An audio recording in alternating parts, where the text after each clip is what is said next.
સાયલા પોલીસે નાસ્તો ફરતો આરોપી ઝડપી પાડ્યો. વિવિધ 10 જિલ્લામાં સંડોવાયેલો આરોપી સાયલા પોલીસે ઝડપી પાડ્યો.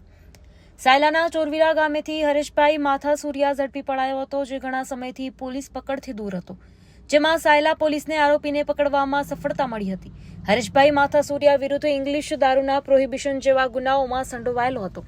આ આરોપી વિદેશી દારૂનો રેકેટ ચલાવતો હતો અને આ સાયલા પોલીસે બાતમીના આધારે આરોપીને ઝડપી પાડ્યો હતો. Story by Jaysinhbhai Sarola, Sayla. માં motor driving, safe and sure driving. Driving એ શોખ સાથે આપની મોટી જવાબદારી પણ છે. અમારા ઇન્સ્ટ્રક્ટર દ્વારા સચોટ અને સરળ માર્ગદર્શન. આપની રોજની તાલીમની માહિતી મેળવીને શું અધુરાશ છે તેના ઉપર પૂરું ફોકસ કરાય છે.